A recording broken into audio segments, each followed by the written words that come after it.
estamos aqui em mais um podcast do RJ Mais Negócios da Associação Comercial do Rio de Janeiro. E vamos falar sobre negócios de impacto. O mundo está mudando e várias alternativas para as empresas se entenderem mais adequadas, mais justas socialmente, estão sendo tratadas. E nós vamos aqui conversar com um grupo italiano bastante importante e vamos conversar com Paolo Di Cesare, que conversa conosco da Itália, e com o João, que está aqui no Rio de Janeiro, que é o CEO para a América Latina da Nativa.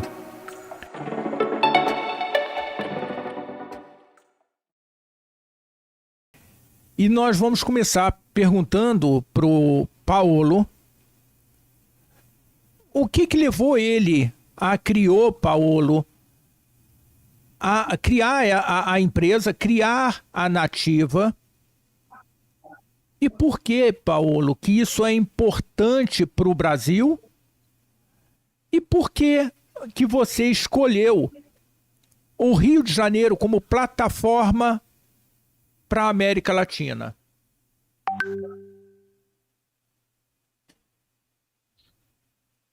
Ciao a tutti e grazie per ospitarci.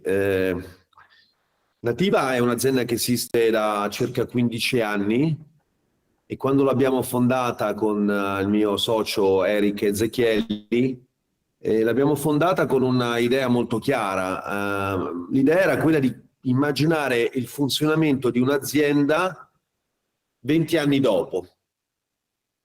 Sentivamo già la pressione delle grandi sfide ambientali e sociali che abbiamo davanti in tutto il mondo, eppure il business è sempre stato considerato come uno strumento con l'unico scopo di fare profitto, con l'unico scopo di distribuire i dividendi dell'azienda.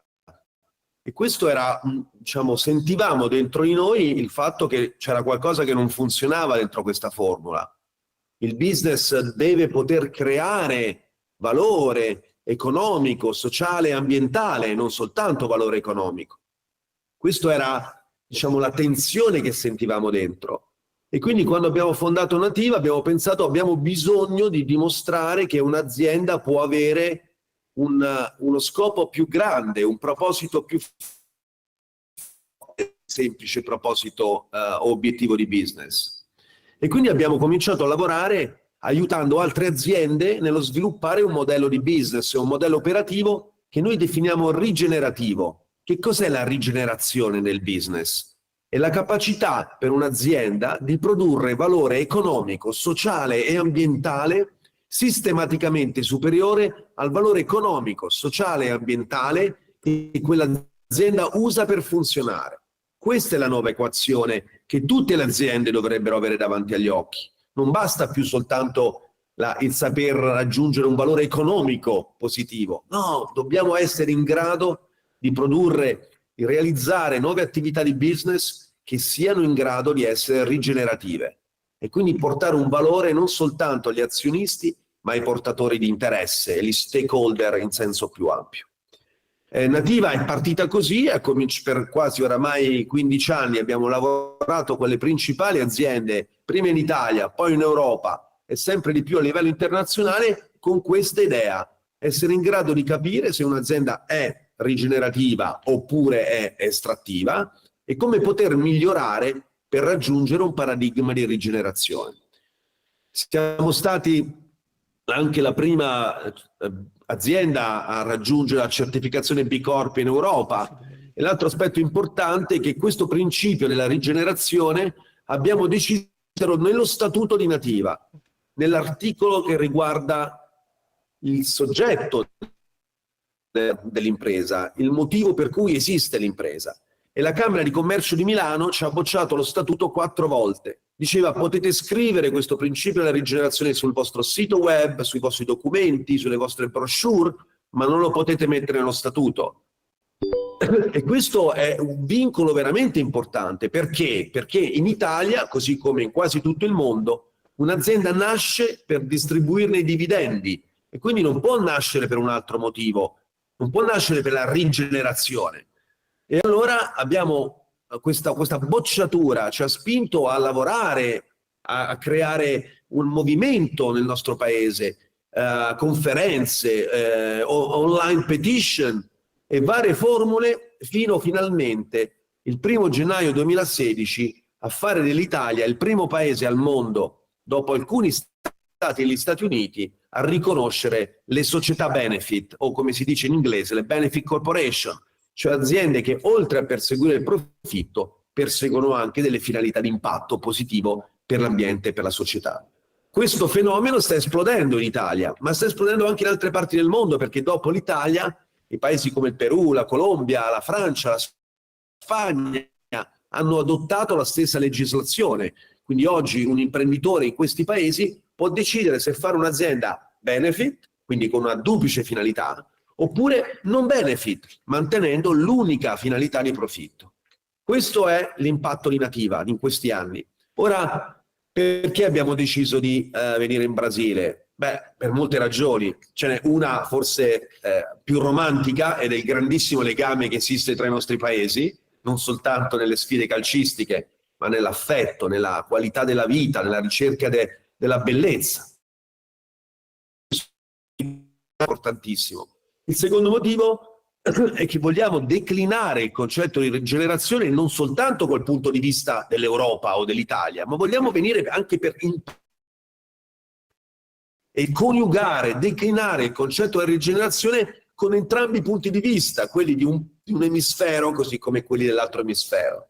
Faccio fatica a parlare di nord e sud, per me dipende molto da come vediamo la Terra, no? Chi è al nord e chi è al sud. Però tutte le cose che abbiamo imparato, che stiamo portando nelle aziende, vogliamo che abbiano una spinta, una cultura globale, e non soltanto la prospettiva di una singola area del mondo. Per questo abbiamo deciso di venire in Brasile, di cominciare a lavorare, di portare la nostra esperienza, ma con la grande attenzione a capire la cultura e come poter modellare quello che facciamo in modo da essere inclusivi dei valori, delle specificità del vostro paese, e poi da lì diffonderlo in tutta l'America Latina. Ecco, noi vogliamo portare il know-how per accelerare la transizione da paradigmi estrattivi a paradigmi rigenerativi. Poi in Brasile abbiamo scelto Rio de Janeiro perché c'è un motivo, sono due motivi. Uno potremmo dire più semplice quasi, perché appunto il nostro collega João, che è presente lì da voi in trasmissione, vive a Rio de Janeiro, quindi la nostra amicizia, che risale a molti anni fa, non poteva che, come dire, favorire la nascita di Nativa a Rio de Janeiro. Però c'è anche un altro elemento importante. Della Nativa, quando ho cambiato lo statuto, uno dei valori più importanti che ha messo è che vuole diffondere la felicità dentro l'organizzazione, quindi non soltanto perseguire il profitto, ma anche diffondere la felicità, avere attenzione costante a questo tema. E quindi quando si parla di felicità, ma anche di impegno, la prima città che viene in mente probabilmente la maggior parte delle persone del mondo, non soltanto agli italiani o ai brasiliani, è sicuramente Rio, con la sua bellezza, i suoi colori, le sue manifestazioni straordinarie. Sono stato, come sai Riccardo, poche settimane fa a trovarvi, ed è stata un'esperienza straordinaria che porterò per sempre dentro di me e che oggi vogliamo replicare appunto con una squadra di persone guidata da João, che porterà il nostro know-how in tutte o per tutte le aziende brasiliane. Ótimo, ótimo. João, explica para a gente essa diferença que o Paulo estava contando do que é uma empresa que cuida do lado da regeneração e como que isso pode ser uma vantagem competitiva para as empresas brasileiras e cariocas e sul-americanas, porque o mundo está sofrendo um processo de transformação. Como que isso pode ser uma vantagem? Bom, quando a gente fala de regeneração, acho que é importante explicar o conceito. A Nativa adota a palavra regeneração dentro do seu posicionamento, porque regeneração é uma evolução da sustentabilidade. Regenerar é restaurar funções vitais que se perderam. Se a gente sustentar o que a gente tem hoje, por vários dados científicos, a humanidade vai ser extinta do planeta. Então a gente precisa regenerar. Então o propósito da Nativa é acelerar a transição das empresas de paradigmas extrativistas a paradigmas regenerativos. Então acho que essa é a primeira importância de definir esse conceito muito bem. Segundo, a gente está vivendo um mundo em transição. Estamos aqui no século XXI, o nível de consciência aumentou em escala exponencial. A gente estava conversando em off há 4 séculos atrás. As empresas mais conhecidas do mundo, então, de economia mista, com dinheiro do Império, a Companhia das Índias Orientais, das britânicas e das holandesas,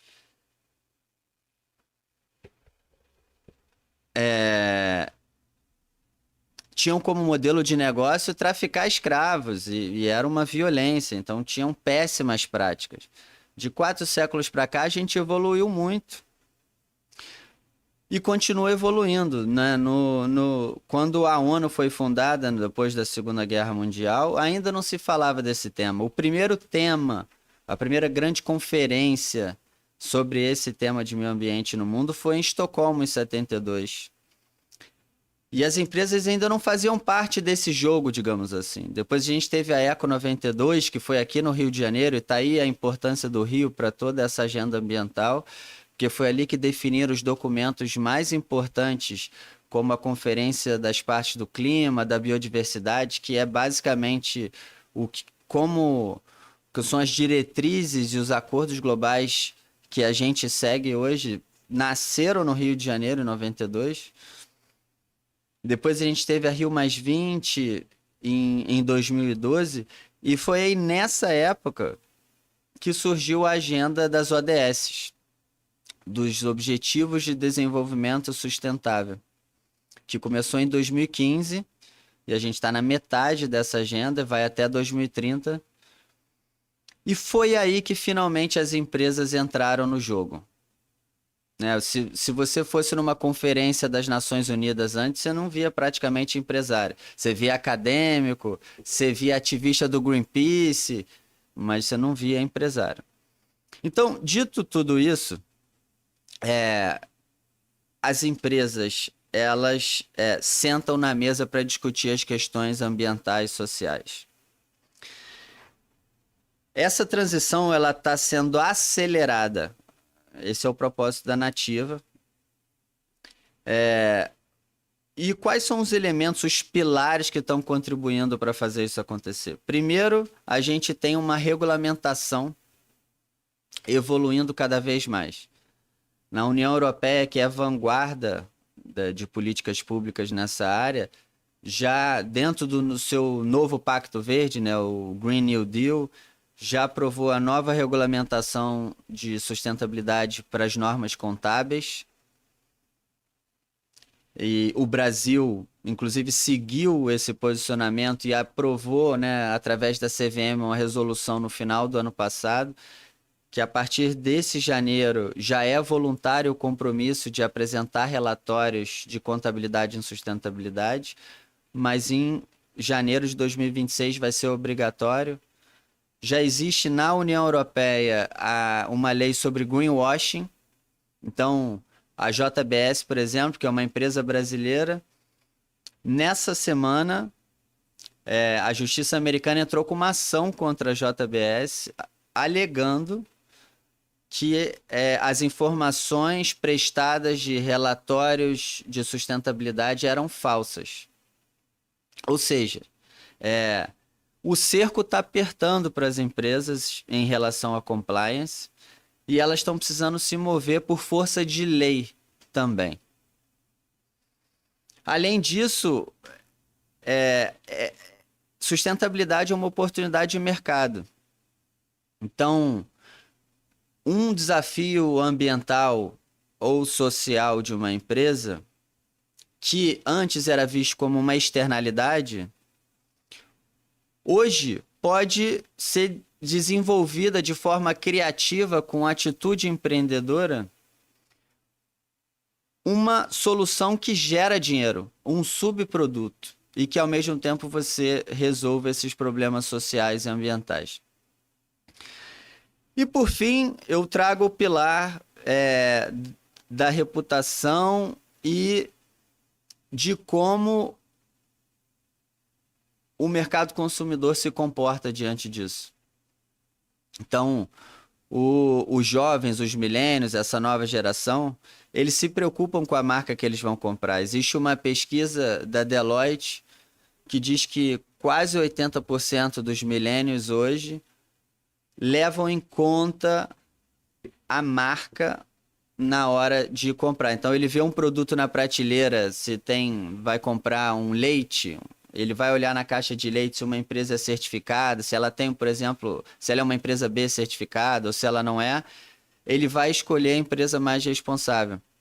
Então, se o empresário não mudar, se ele não entender que a situação da sustentabilidade não é modismo, é uma tendência que é real e é um pilar tão importante quanto finanças, quanto contabilidade, quanto área trabalhista e outras áreas mais, digamos, consagradas e tradicionais do mundo empresarial, ele vai morrer. Pode ser que não seja amanhã, mas ele vai perder mercado para as empresas que já entenderam que elas precisam ser melhores para o mundo. E como bem disse o Paulo, que só faz sentido diante de tantos desafios que a gente tem no mundo hoje, que uma operação econômica ela não pode se dar o luxo ou ser egoísta o suficiente de só pensar no lucro, e sim também de gerar impacto social e ambiental, ou seja, resolver um problema social e ambiental. Legal. Paulo, o lado econômico, o lado do retorno econômico para a empresa. Entendi tudo o que o João falou, mas como é que eu tangibilizo? Porque eu acredito que existe uma forma de tangibilizar também o lado econômico no agora.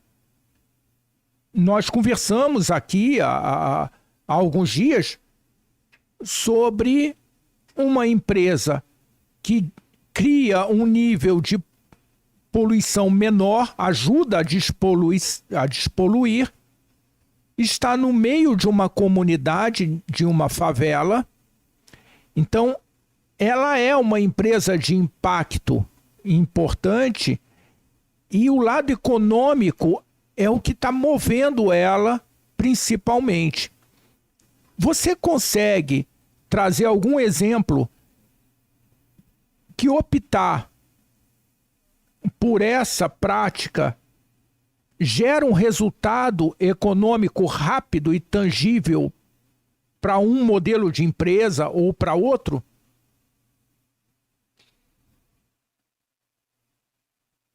Posso aiutare con la...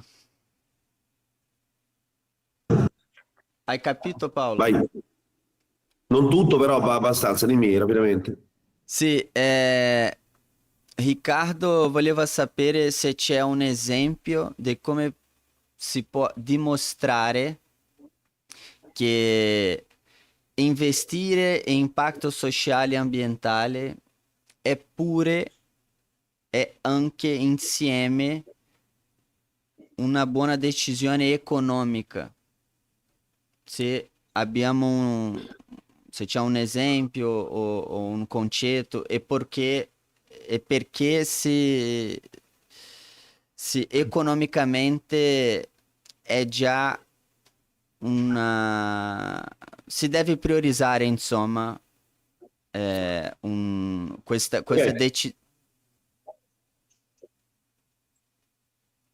Sì, grazie.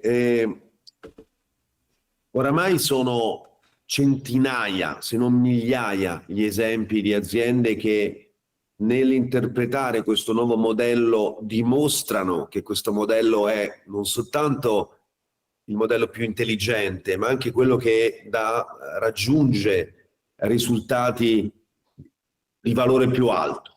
Sono centinaia, ci sono le più grandi università del mondo che hanno studiato aziende che appunto lavorano in questo senso, e ti farò qualche esempio. Voglio prima però darti un elemento secondo me importante da capire, e cioè l'impresa, il fare business è l'invenzione, è un'invenzione dell'essere umano, no?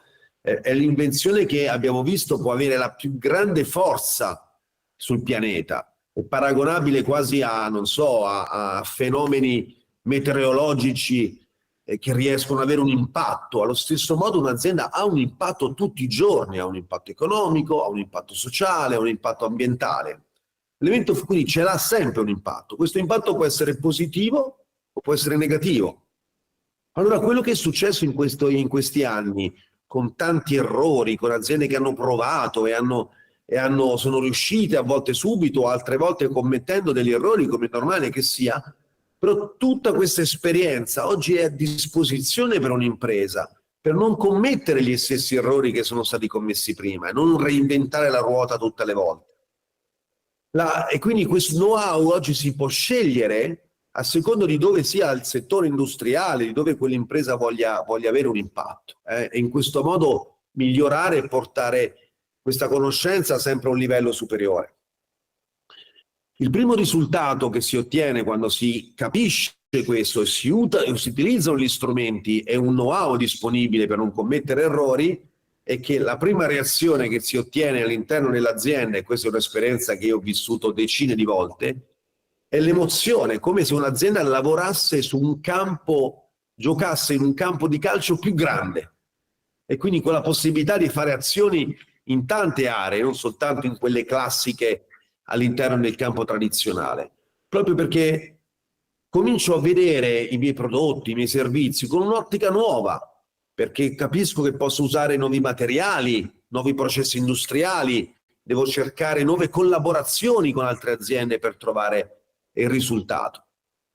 Un caso straordinario che voglio farvi è di un'azienda italiana che è presente in Brasile da più di 30 anni, è un'azienda farmaceutica italiana che si chiama Chiesi, e questa è un'azienda di 3 miliardi di dollari di fatturato, 7.000 dipendenti, quindi presenza in vari paesi del mondo, in particolare Italia, scusate, in Brasile. Questa azienda si è trovata qualche anno fa a porsi questa domanda: sono in grado di creare un valore rigenerativo oppure soltanto economico? E grazie a questo studio ha cominciato a sviluppare nuovi processi industriali, nuove relazioni con le persone dentro l'azienda, nuove relazioni con tutti gli stakeholder fuori l'azienda, e addirittura a un certo punto è arrivata a trovare insieme a un fornitore, quindi insieme a un fornitore importante, un nuovo campo di studio per risolvere un problema. Il problema era che il 90% del loro impatto ambientale era legato a un gas che viene utilizzato per gli strumenti per inalare appunto il principio attivo nella gola dei pazienti. Questo si usa un gas, pensate, che è un emettitore diretto di gas serra, e quindi è una causa diretta del cambiamento climatico. Ecco, questa azienda senza nessuna legislazione o regola che gli imponesse di cambiare questo gas propellente ha deciso di investire 350 milioni di dollari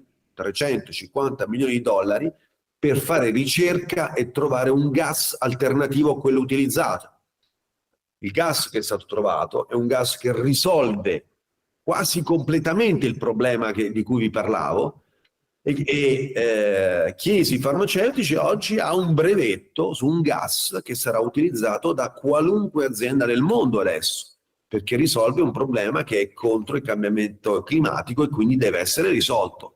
Quindi cosa significa questo? Che la consapevolezza degli impatti negativi di quell'azienda li ha spinti a cercare delle soluzioni e oggi hanno trovato una soluzione che è disponibile per tutto il mondo e sul quale ovviamente chiesi un brevetto e farà anche il suo giusto profitto. Ecco, questa è un'espressione, ma potrei citarla, raccontarmene tantissime in mille direzioni. È la capacità di guardare un problema in modo più ampio e quindi trovare soluzioni più ampie. Oggi in Europa il 20% della popolazione europea conosce il tema della rigenerazione e sa distinguere un'azienda che ha un paradigma rigenerativo. Il 77% di questo 20% fa scelte di acquisto esattamente seguendo questa identificazione. E questo è un risultato enorme perché soltanto 3 anni fa nessuno conosceva il tema della rigenerazione. Quindi è un fenomeno che si sta sviluppando super rapidamente, che premierà sempre di più e quindi determinerà un valore economico maggiore per tutte quelle aziende che sapranno per prime abbracciare questo concetto. Grazie. João, quando há algum tempo nós mostrávamos ainda no movimento aqui pela própria Associação Comercial do Rio de Janeiro, integrado com a Confederação Nacional de Jovens Empresários, numa missão de mostrar à população o que se pagava de imposto em cada produto. Isso acabou resultando numa obrigação dos estabelecimentos de mostrar quanto de imposto tem naquele determinado produto quando você compra. Uma legislação que obrigou a mostrar quanto de imposto. Isso é bom porque às vezes a população tinha a visão de que aquele determinado fabricante de carro no Brasil estava com uma prática não adequada. Por que que o carro nos Estados Unidos custa $25 mil e $50 mil no Brasil? Então, na hora que você mostra isso, você entende como é que está essa divisão.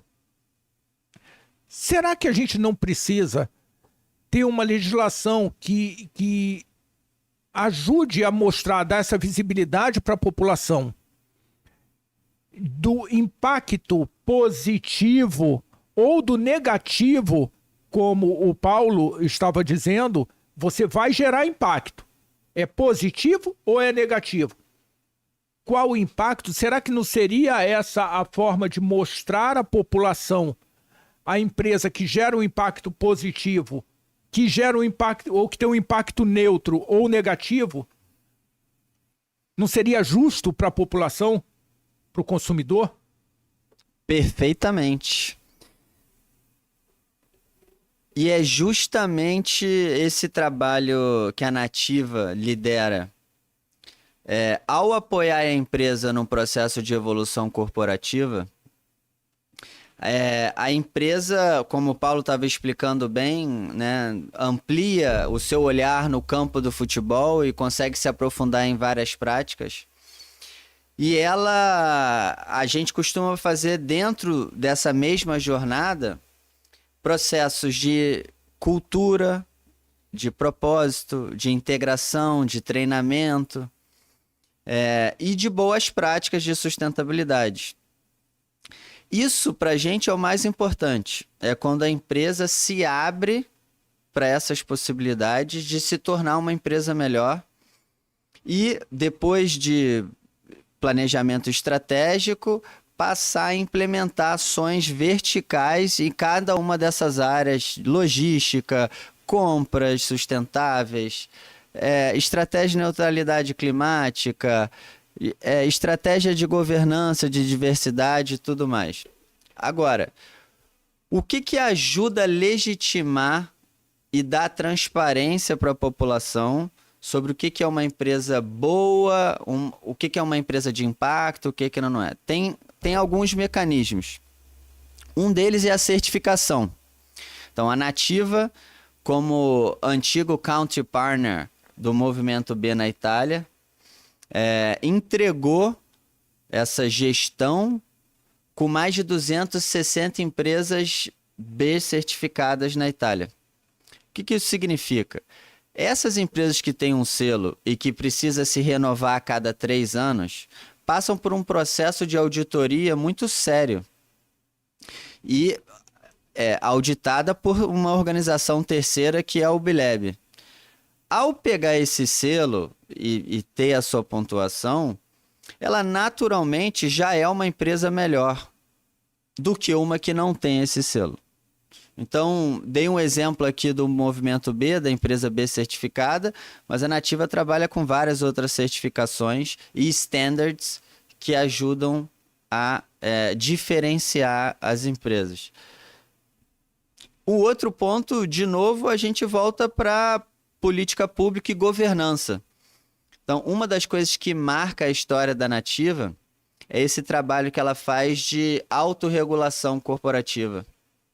Então, nessa história de aprovar a lei de sociedade de benefício que o Paulo contou, de Società Benefit, né, que foi na Junta Comercial de Milão e tudo mais, a empresa integra dentro do seu estatuto e contrato social essa cláusula de interdependência, né, demonstrando que ela está tomando um segundo passo de governança.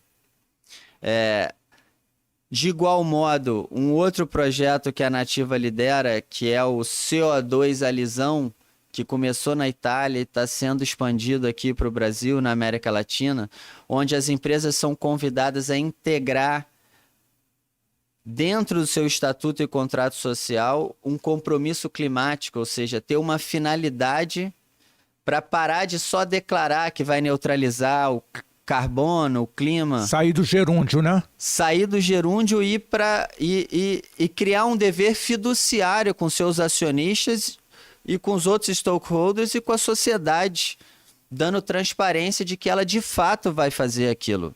Ela não está só publicando no site dela. Então, esse compromisso de governança também demonstra um comprometimento porque a empresa passa a precisar publicar um relatório anual. E esse relatório precisa dar o detalhamento e transparência das suas atividades. João, um relatório eu acho muito importante, mas talvez a gente pudesse inventar algum app que desse essa visibilidade, porque você vai comprar um aço, uma mesa produzida com aço de uma determinada siderúrgica que polui absurdamente no local que ela está. Ou eu vou comprar uma mesa para sua residência com aço de uma outra que é uma empresa que gera um impacto positivo. E talvez nessa hora o impacto positivo possa ser só não poluir, só não piorar. Será que um app, e eu estou fazendo esse comentário porque fui com a minha filha mais nova ao supermercado e ela falou, papai, tem que baixar o aplicativo para ver se essa comida é boa ou se é ruim. Eu falei, mas que aplicativo? Ela me dá o celular. Eu falei, tá bom. Ela baixou e foi excelente, porque o aplicativo mostrava as comidas ultraprocessadas e essas tinham ponto 0, ponto 1, e as que faziam mais bem à saúde chegavam a ter uma pontuação de 10 pontos. Será que não pode ter alguma coisa parecida, né? Estamos num momento tecnológico que aproxime essa tangibilização à população. Talvez o processo de transformação dessa sociedade comece por aí, e eu vou emendar. Eu atuo num segmento com uma das empresas de ar-condicionado e refrigeração. O Paulo estava falando de gás, de um produto que foi substituído para gerar um impacto menor ou não gerar impacto negativo ao meio ambiente. E o gás de refrigeração de ar-condicionado, ele gera um impacto negativo. Espera aí, mas esse gás é para ser solto no meio ambiente? Não, é um circuito fechado, ele não deve vazar do sistema. Existe uma falha se vazar. Se o profissional que for trabalhar naquela máquina não tiver uma máquina para recolher esse gás, quando ele precisar mover a máquina de lugar numa manutenção, ele vai poluir, porque ele vai abrir e esse gás vai para o meio ambiente, poluindo absurdamente. Você entende aonde que eu vou buscar uma empresa que tem uma prática correta se eu nem sei qual é a prática correta, porque o técnico está mexendo no ar-condicionado lá fora e eu continuo trabalhando aqui dentro, torcendo para ele voltar a funcionar rápido. Qual seria essa forma de viabilizar essa visualização? Eu acho que o processo de transformação, João e Paulo, começa a partir do momento que você conhece. Se eu não conheço, eu não cobro. Eu tô 100% alinhado com você. É por isso que toda a jornada de evolução corporativa que a gente começa numa empresa, a gente começa com a medição. Então a gente usa o nosso assessment para olhar 360 graus para a empresa de forma sistêmica, identificando quais são as áreas de força e o que precisa melhorar. E traçando esse perfil de impacto da empresa, a gente consegue ter informação e conhecimento para desenhar planos de melhoria em ondas, né, para o ano 1, ano 2, ano 3 e em quais áreas. Você está citando um exemplo de um ar-condicionado que é uma questão de produto. Na Nativa, por exemplo, existe uma área de cientistas que trabalha justamente essas questões de desenvolver e analisar, por exemplo, o ciclo de sustentabilidade, né? O ciclo de vida sustentável daquele produto. E aí você entende desde a geração dos materiais e das peças, da extração de tudo que foi necessário para fazer aquele produto, passando como ele é produzido, passando para a logística de como ele chega para ser distribuído e vendido, até a destinação final, ou seja, toda a circularidade daquele produto.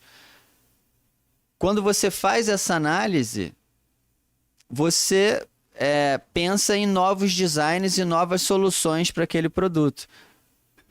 O exemplo da Chiesi foi esse, foi através de um exemplo, entendendo que esse gás precisava ser retirado para você diminuir o impacto ambiental, né, enfim, enormemente.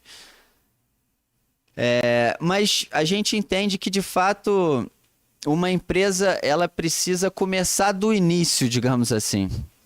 Claro que ela tem ali pressão dos acionistas, quer resolver um problema de um produto, mas isso sempre vai ser pontual. Se ela não começar olhando para a cultura, para propósito, entendendo qual é o status dela, onde que ela está, qual é o contexto, que é o trabalho inicial que a gente faz, ela vai resolver um problema pontual, mas é como se fosse aquela árvore dos frutos envenenados, né? Porque no final das contas ela vai continuar gerando outros problemas ambientais que você não conseguiu na raiz resolver de uma forma do seu propósito corporativo.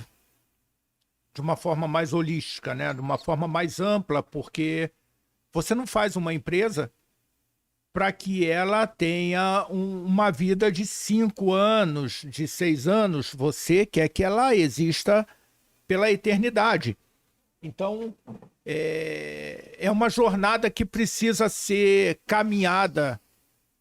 Eu acho que já estamos caminhando e novas empresas como as de vocês entrando no mercado ajuda a acelerar esse processo e as empresas entenderem como que podem colaborar nisso aí, criando a sua estabilidade durante os anos, mas tangibilizando economicamente também. E eu vejo muito como uma vantagem não só ambiental, mas isso pode gerar um resultado positivo já de imediato para a empresa. Por exemplo, voltando ali para o ar-condicionado, se ele, na hora que olha esse segmento, ou uma empresa de gás, produtora de gás refrigerante, diga assim, olha, você é um grande distribuidor de gás, então você vai ter disponível para você recolhedoras de gás e você vai montar um agendamento com os instaladores e os mantenedores para recolher o gás. A máquina está recolhendo aqui, a máquina está recolhendo lá. É uma responsabilidade desse fabricante do gás. Assim como você falava de uma indústria de bebidas que falou assim, eu tenho uma grande dificuldade no retorno do frasco de vidro. Então eu vou montar uma operação para cuidar desse processo, e essa operação, por mais que seja uma operação de sustentabilidade, ela tem que gerar retorno para a empresa. Então eu acho que isso é uma oportunidade, por exemplo, só dando uma tangibilizada para uma empresa fabricante de gás, falar assim, usa o meu gás que eu sou ambientalmente adequado porque o meu processo é positivo, gera um impacto positivo. Eu acho que é por aí, né, João? Sem dúvida, é você, o Michael Porter, né, das Forças de Porter, que todo empreendedor já utilizou, bom, pelo menos o empreendedor que fez o plano de negócios e já fez as Forças de Porter, ele fala, né, que a responsabilidade social corporativa contribuiu para que as externalidades passem a se tornar oportunidades de negócio. Então, nesse caso, vamos resolver um problema ambiental de reciclar o vidro, que é um problema local, mas no final das contas é global porque tem em todas as localidades. Que é um material difícil, de risco, porque ele corta as pessoas. Ele, por exemplo, no Brasil, a gente recicla muito menos vidro do que lata, né? Na lata a gente está com mais de 99% de índice de reciclagem. Então você cria, nesse caso, uma empresa recicladora de vidro, e aí você resolve esse problema ambiental seu, da sua cadeia de valor, do território, e você ainda passa a oferecer isso como negócio para os seus concorrentes que precisam, porque tem a Política Nacional de Resíduos Sólidos que te obriga, e você não só, não é obrigatório, mas você diminui o custo que você está tendo pagando uma destinação que não é a correta. Você passa a fazer isso internamente. Agora, tem um outro exemplo que o Paulo e a Nativa gostam muito de usar. Ele levantou a mão, eu vou falar e passo para ele. A Patagônia, por exemplo, que é uma das empresas mais simbólicas e reconhecidas né, do movimento B, que é uma das cofundadoras. A Patagônia, depois de 4 recertificações, né, de 10 anos para cá, ela aumentou a pontuação dela de geração de impacto socioambiental, que era 107 pontos, e foi para 154. E nesse mesmo período, ela dobrou o seu faturamento economicamente. Então, é um mito que você, para ser uma empresa correta do ponto de vista socioambiental, você precisa perder dinheiro. E o empresário criativo, esperto, o empreendedor, precisa estar atento a essas oportunidades. Como diria o provérbio chinês, né? Crise é oportunidade, desafio é negócio. Excelente posição, Paulo. Sì, confermo, dobbiamo pensare al tema della rigenerazione come un'evoluzione del fare impresa, non stiamo parlando di NGOs oppure di governi, noi stiamo parlando di imprese, quindi aziende che funzionano con i meccanismi di impresa, che devono generare profitto, però che capiscono che questo profitto deve essere sviluppato in una direzione nuova. Non possono creare dei problemi nel momento in cui generano profitto, devono partecipare alla prosperità e al benessere dell'ecosistema in cui quell'azienda opera. E questo vuol dire che non sarà un'impresa capace di questo, sarà sempre accolta, sarà ben vista, sarà accettata dai cittadini, mentre invece un'impresa che crea più danni che valore sarà inevitabilmente scartata, respinta. Questa è un'evoluzione culturale che stiamo vivendo in tutto il mondo e che quindi sempre di più se le aziende saranno soggette a questo scrutinio, cioè a questa proprio verifica. Per fare questo ci sono una serie di ingredienti che devono essere messi in piedi. Il primo ingrediente è che dobbiamo avere aziende che hanno capito questa cosa, che vogliono sperimentare, vogliono evolvere. E sono tantissime.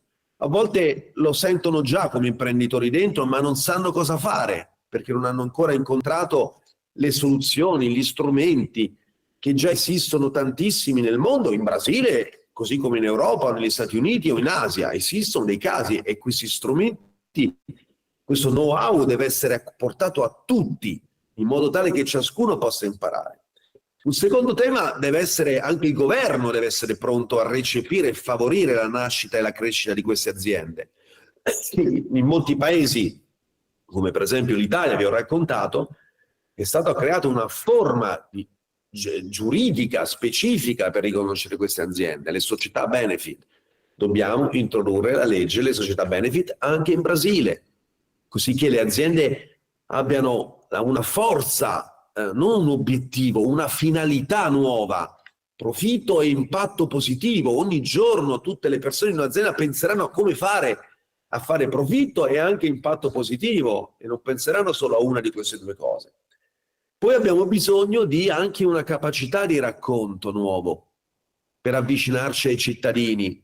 E qui c'è un ritardo clamoroso da parte delle grandi agenzie di comunicazione. Non sanno raccontare questa cosa. Spesso si illudono di raccontarla con quelle immagini in cui si vedono due manine con una piantina dentro. Non è sufficiente, perché le storie di cui stiamo parlando sono storie straordinarie, energia, creatività, sviluppo, evoluzione in una parola, e quindi c'è bisogno di una nuova narrativa.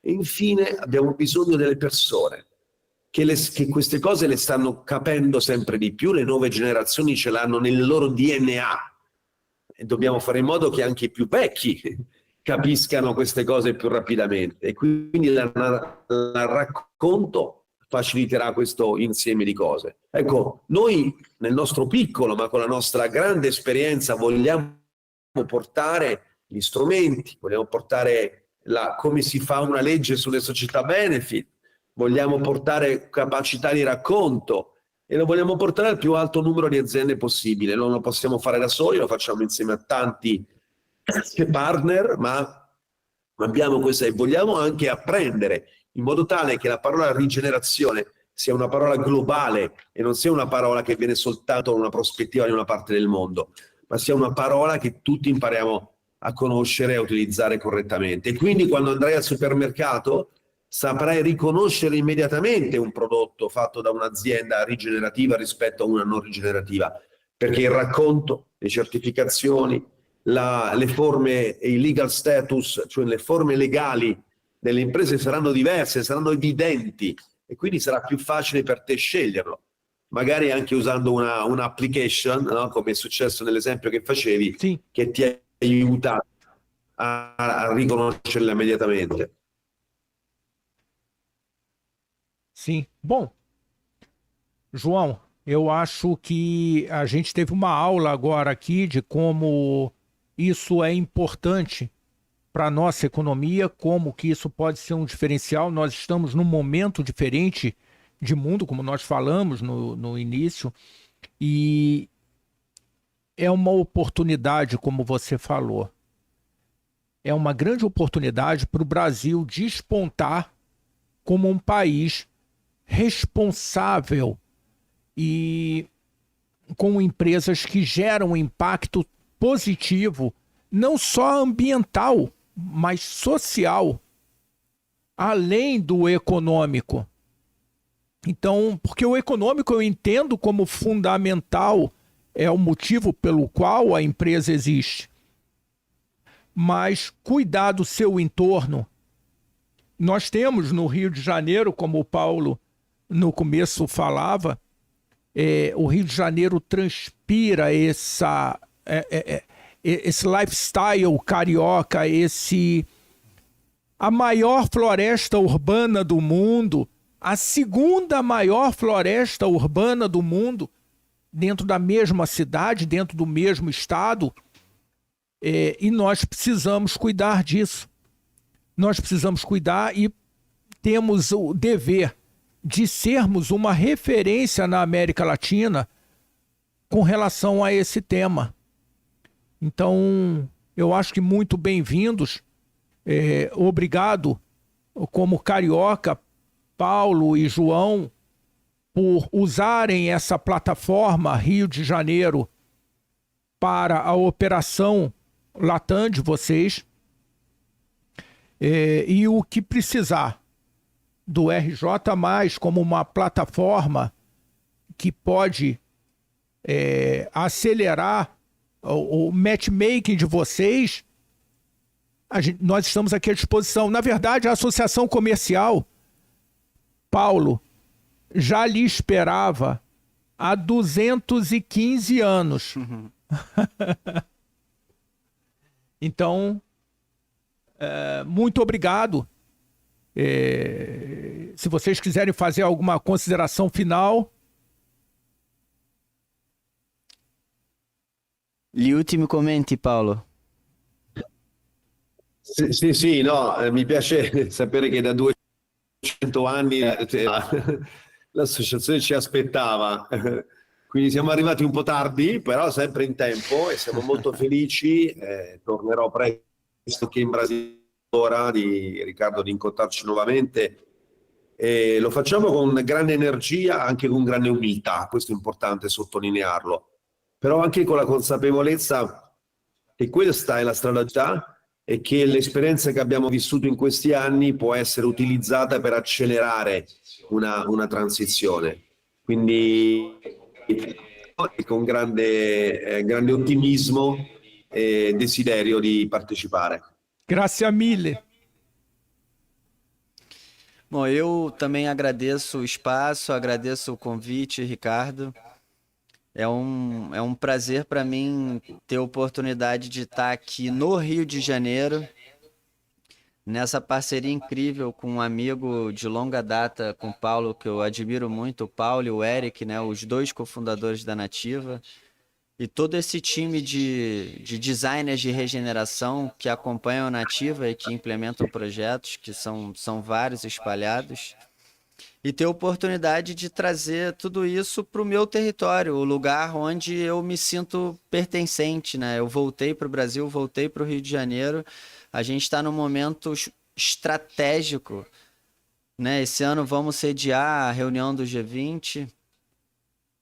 Então, estamos no lugar certo, na hora certa, com muita energia de fazer.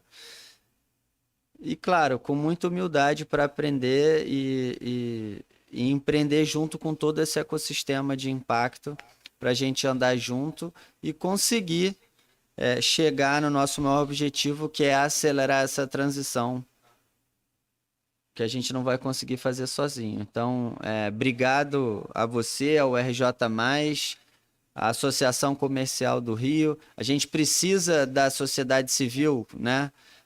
Que apesar de ser uma associação empresária, é sociedade civil, para a gente andar junto e trazer as empresas para esse universo, para esse jogo de impacto positivo. Bacana. Você que está aí assistindo a gente, vai lá, se inscreve no canal, clica no sininho para você ser alertado quando novos vídeos chegam. E vem para esse time. A turma aqui está muito bem preparada, a visibilidade disso é uma visibilidade importante. A gente está fazendo esse caminho da comunicação. Então vem para esse time, se junta aqui e nós vamos trabalhar esse processo da transformação, do desenvolvimento do Estado e do desenvolvimento do país através do Estado. Vem com a gente. Obrigado, João. Grazie mille, Paulo. Obrigado. Tchau.